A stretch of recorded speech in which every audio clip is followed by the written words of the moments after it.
Hello everybody, how we doing? It's Jack Finley here and comedian Ed Byrne.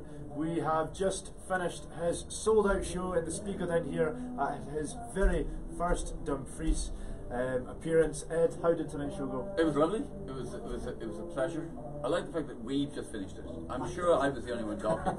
Jack is trying to take credit for stuff he didn't even do. I was in his ear the whole time. It was me, I'm the comedian genius.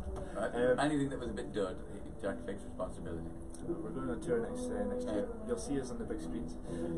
So you're no stranger to the Spiegeltent? I have done. I've just realised actually that because there's a bunch of Spiegeltents kicking around. There's quite a few. Yeah, there's a couple. But this show that I just did tonight, which is called Spoiler Alert, and this represents sort of the last gasps of it. I did it here. I'm doing it for 2 weeks in New Zealand in May. But that's it. That's it. Finished. That's it. I'm in the process of writing the next show right now. But Nice. the first time, well, not the first time I did it, but on my way to Edinburgh, so Yeah. probably the second time I did it, I stopped off in Newcastle. There's a little festival there called Jesterville, and they had a Spiegeltent, and I did it. I did the show probably actually technically I guess the first time there. So now, right now, there's stuff going on outside. But right now, the first and last time I've done the show have been now in Spiegeltent. It's nicely bookended the life of this show. So we've almost got a sort of exclusive thing. It's going to be one of the last. One of the finals. What Don't is know. that? Am Am I allowed to swear, by the way? Well, we've done So it. I best So not. fuck it. So you're doing.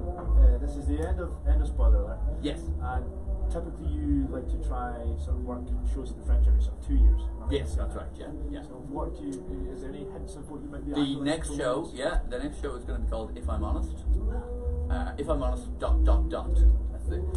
Only partly because it's a phrase I found myself using quite a lot anyway on stage. I found myself going, the joke. If I'm honest, yeah, it's a bit of almost like a vocal tick, and it's about. At the moment, as far as I'm concerned, I'm writing it. It's on sale. It's not written at all. I've got like 10 minutes. It's about I'm almost like taking an audit. I'm looking at myself and I'm trying to decide what about me I want to pass on to my children, and possibly what about my wife? Does she want to pass on? And what do I hope will work together? That's the essence. The sort of through line of it. Yeah. That's what I'm looking forward to. Me too. I think it's going to be really funny. I hope so too.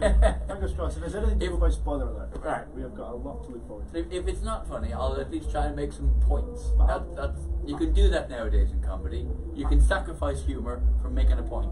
And of course, I'll be there with you. So. Oh, there is that. You'll be in my ear. I've been a big fan of yours for a long time. Nice to hear. I remember being a 12-year-old boy and sitting in front of the fire and watching Live at Apollo and increasing myself. Seen you on QI, seen you on all the sort of comedy channels.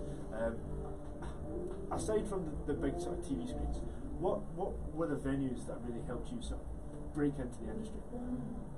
Ooh, that helped me break small in. venues. Yeah. Looking back, I mean, I started off in Glasgow, and it was a venue called. It was then at the time it was called 13th Note. It's not the same as the 13th Note that's now in Glasgow.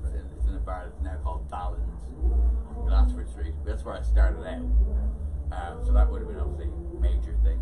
There's a lot of little venues in the London comedy circuit. The Ball and Banana was one. The Comedy Cafe would be another. The Comedy Store.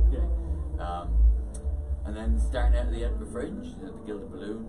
And that was I sort of started off as Gilded Balloon, and then I only went in the assembly rooms. I did the Pleasance very, very rarely. But there's a bunch of, I mean, there was a great place in Cork called City Limits that I always enjoyed. There's a bunch of great rooms that I still enjoy playing. The King's Head in Crouch End is a great in North London. It's a great one that I'll pop down to for trying new stuff. Is that the one with the three? It's got the giant three-headed dog on the inside. I don't believe it. Maybe that's a different night out for me. There is a comedy venue with a three-headed dog in it where a lot of comedians have performed it, but I can't remember the name of it. That's not coming to mind, and I'm sure as soon as I leave this porta cabin, as soon as I leave this shipping container, It will dawn on me exactly what you're talking about. BBS TV has been going through a couple of budget cuts recently, but we're hoping next year is going to be more. So you, I was doing a wee bit of research before we had our interview. That's always good to do. And I saw that you once took a pie in the face from Iron Man. Just kind of curious what you did to piss him off. He wasn't Iron Man at the time, though. He had yet to become Iron Man. He was about to be Sherlock Holmes. So I think he might have filmed. I think Iron Man might have been in the can, but he wasn't yet. Okay. Well, Robert Downey Jr. But it was Robert Downey Jr. Yeah. No, so I ended up doing a thing about that. He was a good sport for most of that. It was the Graham Norton show. Yeah. And but he also was prickly. And it was back in the day when it was like one Hollywood star and one comedian, and Graham Norton was also a comedian. So I think he's sitting there between two comedians. And he said we should like about the Graham Norton show. It's an excellent way for mid-level comics to meet Hollywood stars. And I brought up the subject of a film he was in called Kiss Kiss Bang Bang. I don't know if you ever saw it with Val Kilmer. I've not seen it. It's a great film, written by I've ruined my nerd credentials Come now. on, Dylan. You should be typing these up. Same guy wrote Predator. It was in Predator. What the? Not Ripley, no? No. He also wrote The Longest Goodnight. Black. Anyway. He isn't black. His name is Black, by the way. I'm not just going Black. Anyway, he was in this film, yes. and it was a great film. It's underrated. It wasn't a massive hit, but it is a scene in the film where he kisses Val Kilmer, and I just said because I knew that his wife had produced the film. Robert Downey Jr.'s wife produced a lot of the film, and I said, so was that actually in the script, or did your wife just have that put in because she wanted to see you kiss Val Kilmer? I thought it was a light joke. Yeah, and he was really pretty good. My wife is not a freak. Oh. Touched a button, and so he put a pie in your face because of it. She fucking married you. I didn't say that. Crikey, well, and you responded with a pie. But however, good story. See, for your I think the pie thing was because he played Chaplin, so we were doing a whole silent movie thing. I think that was where that might have come from. But then he was very helpful. Like he held up my DVD and stuff, did a whole plug thing, and he was actually very. By and large, he was quite sweet. But in that moment, he was just a bit prickly. Lesson learned, don't prod. Robert Downey Jr. Robert Downey Jr. was another actor. You weren't looking up the writer of that film, were you? While we were sitting there. Oh, I got the impression that's what you're doing. Kiss, kiss, bang, bang. Okay, Dylan's on it. We'll be back with you in a minute. You had a brief stint with some performance as well. You were in Father Ted. And that was my first television acting role. So working alongside those greats like Frank Kelly and Dermot Morgan. Yeah. That must have been. Frank was really nice. Yeah. You know, Frank. I mean, Dermot Morgan I obviously knew growing up, but Frank Kelly was an absolute legend superstar growing up, and was very generous with the time when we spoke to my mother and sort of because she came to the recording. God, 24 maybe? Young guy, yeah, totally. And it's a tiny role, an absolutely minuscule role. And the guy I'm in it with, the other grungy teenager, as I think we were credited, this guy called Tom Farrelly, who we ended up doing a sitcom together in Dublin, which was not well received at all, but we got on great. We became really, really good friends, me and him. So good point in your career. Yeah, but I look back at it now with great melancholy because I just remember, and then me and him, we went on to be in a shit sitcom together. So, I'm either in really, really good stuff for like a second, or I star in really bad stuff. Hopefully we can see you in some really good films. This isn't actually the very first time that we met, by the way. Mm-hmm. No, we met in 2015. You Don't tell me that. You shook my hand. Somebody's been reading their questions. Send me the questions. Yes, I met you in the Spiegeltent. I walked up to you and said, "You're Ed Byrne," and I shook your hand, and you said, "Yes, I am." And that was it. I never know what to say when people say that, and you'll be surprised how often that is what a person will say to me. is like, you're Ed Byrne. And what do you say when somebody tells you who you are? Obviously, I know. You sound like a dick if you go, I know. You know, what do you say?